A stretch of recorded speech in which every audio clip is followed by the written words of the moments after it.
Warahmatullahi wabarakatuh. Perkenalkan, nama saya Susanti Rasid dari jurusan Akuntansi Syariah, dan rekan saya. Perkenalkan, nama saya Fadli Muhammad Arbi, jurusan Akuntansi Syariah. Baik, sebelum saya masuk pada studi kasus, saya akan menjelaskan sedikit tentang apa sih itu manajemen kompensasi. Nah, manajemen kompensasi ini yaitu proses pengembangan dan penerapan strategi, kebijakan, serta sistem kompensasi yang membantu organisasi untuk mencapai sasarannya dengan mendapatkan dan mempertahankan orang yang diperlukan dan dengan meningkatkan motivasi serta komitmen mereka. Selanjutnya ada pengertian kompensasi. Nah, pengertian kompensasi ini yaitu sesuatu yang diterima baik berupa fisik maupun non-fisik. Bisa juga berarti seluruh imbalan yang diterima oleh seseorang pekerja atau karyawan atas jasa atau hasil pekerjaannya dalam perusahaan tersebut. Nah, kompensasi yang diterima ini dapat berupa uang, barang, secara langsung maupun tidak langsung. Selanjutnya ada jenis-jenis kompensasi. Nah, jenis-jenis kompensasi ini terbagi atas 3. Yang pertama ada kompensasi langsung. Nah, kompensasi langsung ini seperti gaji, tunjangan THR, bonus atau komisi dan lain-lain. Nah, selanjutnya ada kompensasi tidak langsung. Kompensasi tidak langsung ini seperti ketika perusahaan mengikutkan karyawannya ke dalam program asuransi atau hadiah yang melibatkan pihak ketiga. Nah, selanjutnya ada kompensasi non finansial. Kompensasi non finansial ini ada misalnya perusahaan yang memberikan pelatihan public speaking kepada karyawannya. Selanjutnya ada tujuan pemberian kompensasi.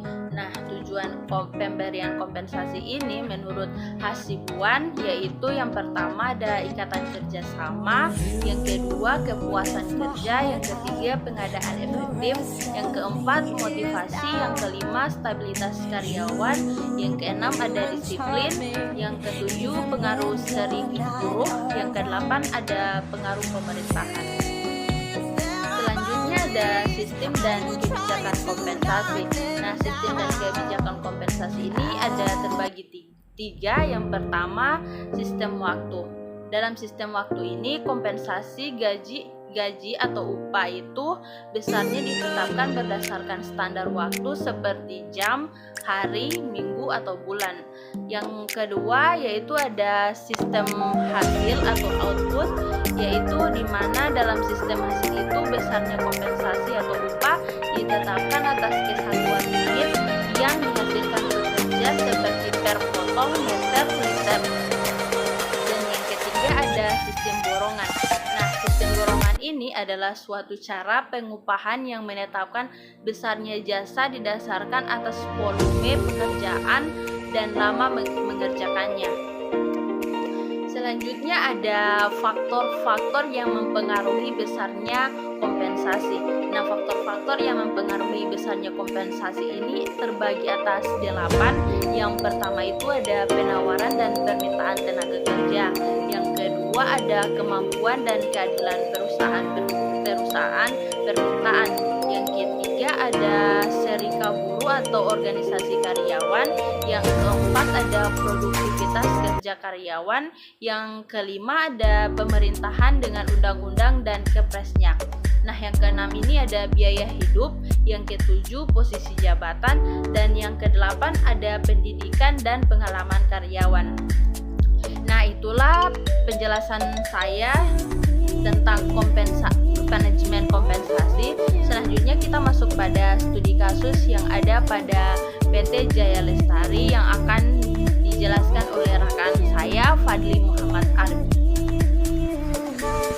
Ya, baik, studi kasus yang kami ambil dari materi manajemen kompensasi yaitu kasus yang ada pada perusahaan PT Jaya Lestari.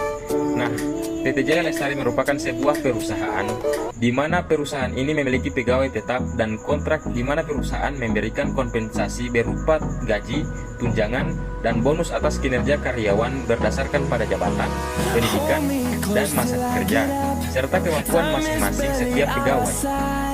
PT Jaya Lestari mempunyai prinsip untuk selalu memenuhi kebutuhan pelanggan. Berdasarkan wawancara dengan pemimpin perusahaan, terdapat masalah dalam pemberian kompensasi terhadap karyawan.